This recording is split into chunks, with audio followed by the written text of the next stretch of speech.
भारत के शिद्दत पसंदाना हिंदुत्व नजरिए से पूरे खित्ते को खतरात लाक हैं। सदर मुमलिकत आसिफ जरदारी का भारत में बढ़ती शिद्दत पसंदी पर तशवीश का इजहार। ऐवान सदर में पीपल्स पार्टी के रहनुमाओं और वर्कर्स से मुलाकात में कहा, भारत में अकलीतों खुसूसन मुसलमानों और ईसाइयों को तासुब और जुल्म का सामना है।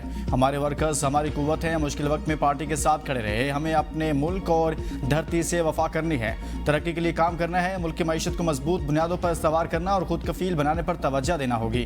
पाकिस्तान में तरक्की करने की बेपनाह सलाहियत मौजूद है। ज़राअत हमारी मईशत की बुनियाद है। किसानों को सपोर्ट करके मुल्क की मईशत को तरक्की दे सकते हैं।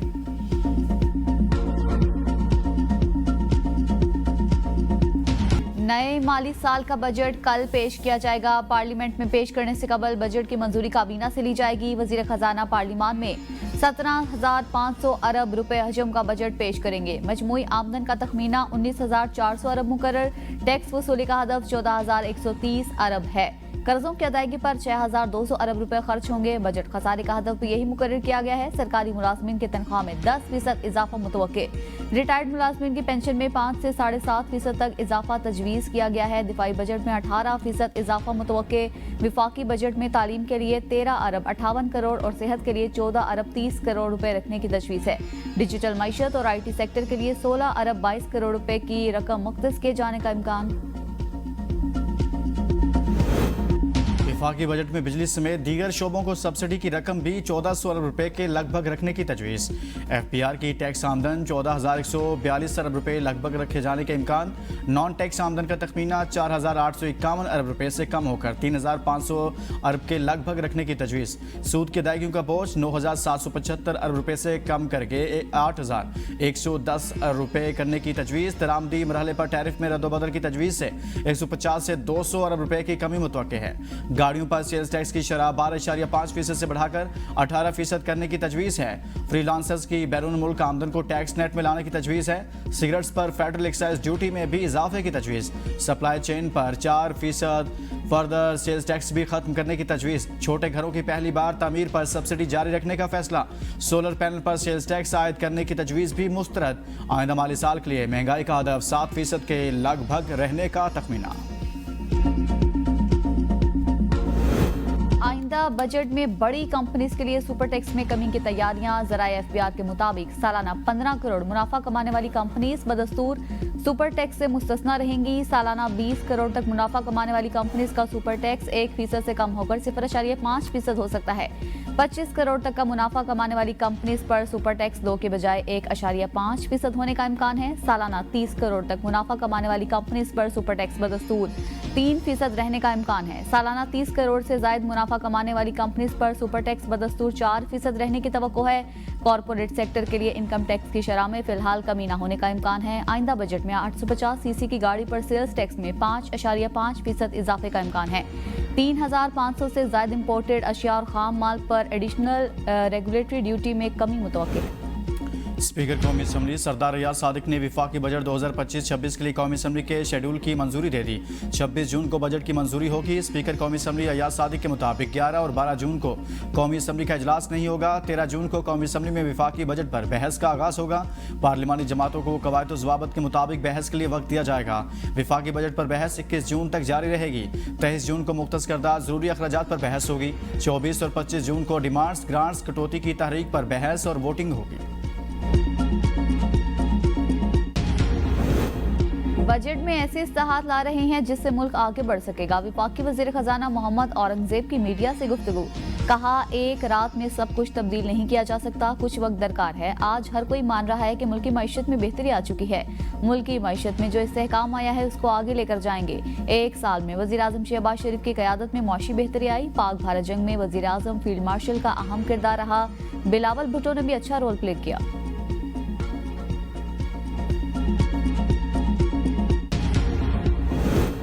कौमी इक्तिसादी सर्वे आज पेश किया जाएगा। वजीर खजाना मोहम्मद औरंगजेब इक्तिसादी सर्वे पेश करेंगे। दस्तावेज के मुताबिक माली साल 2024-25 में मुआशी तरक्की की शरह 2.68% रही।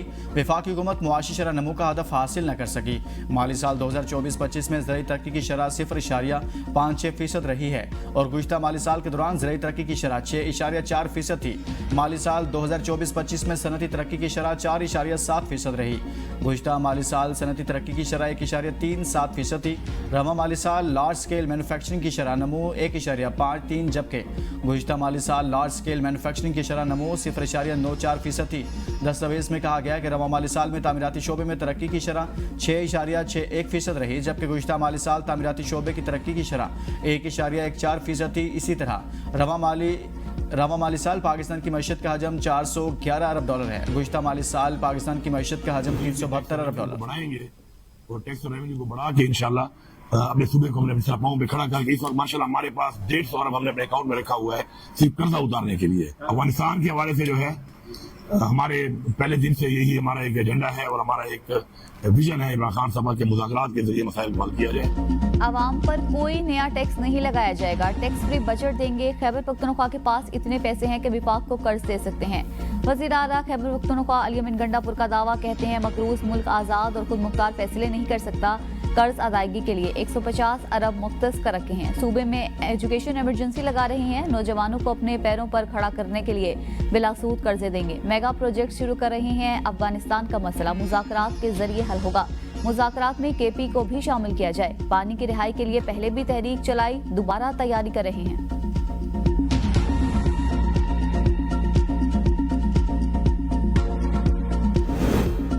वज़ीर आला पंजाब मरियम नवाज शरीफ ने टैक्स बढ़ाने की तमाम तजवीज़ मुस्तरद कर दी। मरियम नवाज का कहना है कि टैक्स बढ़ाकर आवाम पर बिला वजह बोझ डालने की इजाज़त नहीं दी जाएगी। रजिस्ट्रेशन कराने वाले को सज़ा मिल जाए और टैक्स चोरी करने वाले मज़े करते रहें, ये नहीं होगा। 2 लाख रुपए तनख्वाह लेने वाला टैक्स दे और करोड़ों की आमदन वाला टैक्स ना दे, ये कैसे मुमकिन है। नॉन रजिस्टर्ड रेस्टोरेंट्स और शादी हालों की रजिस्ट्रेशन की जाए। Punjab revenue authority mines and mineral और दीगर महकमों को रेवेन्यू के नए मौके दरियाफ्त करने की हिदायत।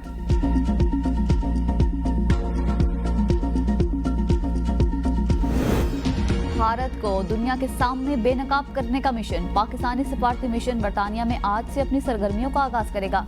पाकिस्तान और जम्मू कश्मीर पर ऑल पार्टीज पार्लिमानी ग्रुप के साथ मुलाकातें भी तय। वफ्द बरतानवी थिंक टैंक्स और बैनुल-अक़वामी मीडिया के साथ बातचीत करेगा। वफ्द की foreign Commonwealth and development office की लीडरशिप और सीनियर हुकाम से भी मुलाकात होगी। बरतानिया में मुलाकातों के दौरान इलाकाई अमन के लिए पाकिस्तान की कोशिशों को उजागर किया जाएगा। सफारती मिशन में शामिल सेनेटर शहरी रहमान ने मीडिया से गुफ्तगू में कहा, पानी, कश्मीर और दहशतगर्दी सब पर बात करेंगे। भारत ने जो दहशतगर्दी की उसकी फहरिस्त तवील है। आर्मी, पब्लिक स्कूल और जाफर एक्सप्रेस दहशतगर्दी थी। भारत हमें ना आजमाए। हमारा तिजारती वफ्द अमेरिका पहुंच चुका है। भारतीय वफ्द पाकिस्तान के खिलाफ बयान लेने आया था जिसमें उन्हें नाकामी हुई।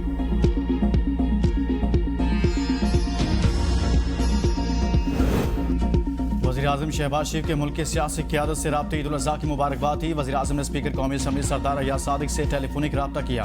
अमीर JUI मौलाना फजलुर रहमान, सरबराह जमात इस्लामी हाफिज़ नईमुर रहमान, सरबराह MQM पाकिस्तान खालिद मकबूल सदीकी, शाह उवैस नूरानी और आफ्ताब शेरपाव को भी वज़ीर-ए-आज़म के टेलीफोन ईद की मुबारकबाद दी। सियासी सूरत हाल पर भी गुफ्तगू। शहबाज शरीफ ने चारों वज़ीर आला को टेलीफोन किए। मरियम नवाज, मुराद अली शाह, अली अमीन गंडापुर और सरफराज बूटी से ईद के मौका पर नेक ख्वाहिशात के इज़हार। चारों वज़ीर आला ने भी वज़ीर-ए-आज़म ईद की मुबारकबाद दी और इनका शुक्रिया अदा किया। वज़ीर-ए-आज़म ने चारों सूबों के गवर्नर्स को भी टेलीफोन किए। विफाकी वज़ीर मुस्तफ़ा कमाल समेत दीगर विफाकी वज़ीरान और पार्लिमानी रहनुमाओं से भी वज़ीर-ए-आज़म के राब्ते ईद के मौका पर खैर सगाली पैगामात का तबादला।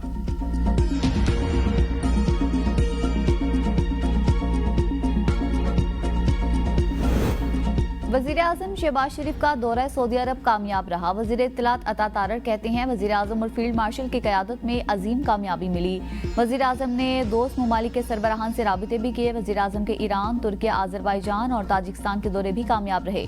पाकिस्तान को हर जगह पज़ीराई मिल रही है। पाक भारत कशीदगी के दौरान दोस्त ममालिक ने हमारी भरपूर मदद की। जंग के बाद पूरी दुनिया पाकिस्तान के किरदार को सराह रही है। अल्लाह ताला ने पाकिस्तान को बड़ी इज्जत से नवाजा।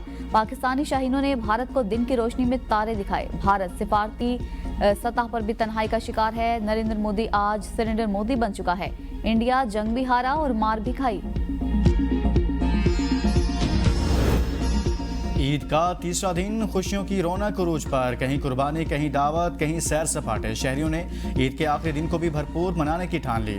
पकवान, फिल्में और पिकनिक का प्लान तैयार। कड़ाही, कोरमा, बिरयानी और टिक्के। तीसरे दिन भी दस्तरखानों पर ईद की रोशनी बरकरार। जिन लोगों ने दूसरे दिन मेज़बानी की, आज वो मेहमान बनेंगे। घरों में मज़े मज़े के खाने, बाहर तफरीह मकामात पर रश। परदेशियों ने भी वापसी के लिए रखते सफ़र बांध लिया।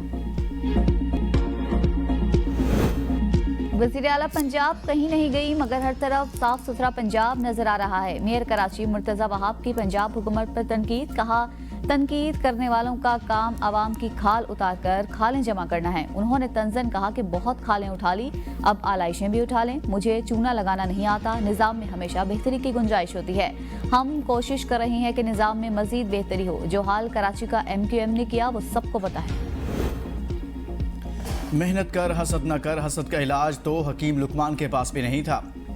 वज़ीर इत्तलात पंजाब अज़मा बुखारी का मेयर कराची के बयान पर रद्द-ए-अमल, कहा सिंध की ताफुन भरी फजाओं में अवाम सूबाई हुकूमत को कोस रहे हैं। वज़ीर आला सिंध और इनके वज़रा की फौज गायब है। आप सिर्फ कराची को भी साफ करने की सलाहियत नहीं रखते हैं। ईद वाले दिन भी आप अपनी नाकामियां छुपाने के लिए फजूल किस्म की तनकीद करने से बाज नहीं आए। वज़ीर आला पंजाब का ग्राउंड पर जाना इसलिए ज़रूरी नहीं क्योंकि 1,40,000 लोग इंतजामिया और वज़रा ग्राउंड्स पर मौजूद हैं। पिछले 16 साल सिंध हुकूमत और इसके बच्चे जमहूरों का एक ही रोना है। बात मीडिया मैनेजमेंट की नहीं, जो मीडिया को दुख रहा वही मीडिया दिखा रहा है। सूरज कहर ढाने लगा, मुल्क भर में झुलसा देने वाली गर्मी का राज। आइंदा 2 रोज के दौरान लाहौर समेत पंजाब के बेशतर इलाकों में दर्जा हरारत मामूल से 6 से 7 डिग्री ज्यादा रहेगा। आज लाहौर में पारा 46 डिग्री सेंटीग्रेड तक जाने की पेशगोई। खैबर पख्तूनख्वा के मैदानी इलाकों में शदीद गर्मी रहेगी। बालाई इजला में मतला, जसवी, अबरालू, चित्राल, दीर और गिरदनवा में हल्की बारिश का इम्कान। सिंध और बलूचिस्तान में भी मौसम शदीद गर्म और खुश्क रहेगा। महकमा मौसमियात का कहना है कि आइंदा 10 रोज में बारिश का कोई इम्कान नहीं।